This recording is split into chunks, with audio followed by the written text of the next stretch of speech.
మనం కూడా చాలా జాగ్రత్తగా అవేర్నెస్తో ఉండాలని చెప్పి అందరికి రాయబడినటువంటి పత్రికలను 40 మంది రాసినటువంటి బైబిల్ని మన చేతులు ఇవ్వటం జరిగింది.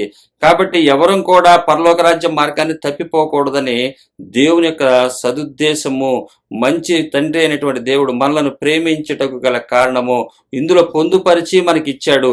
ఈరోజు ఒక సేవకుడే మీకు రోల్ మోడల్ అయితే, ఒక సేవకుని కుటుంబమే మీకు రోల్ మోడల్ అయితే మీరు తప్పనిసరిగా నరక పాత్రులు అవుతారని చెప్పి బైబిల్ తెలియపరుస్తుంది. అలాగే ఇక్కడ పౌలు గారు కూడా సంఘానికి కూడా తెలియపరుస్తున్నాడు.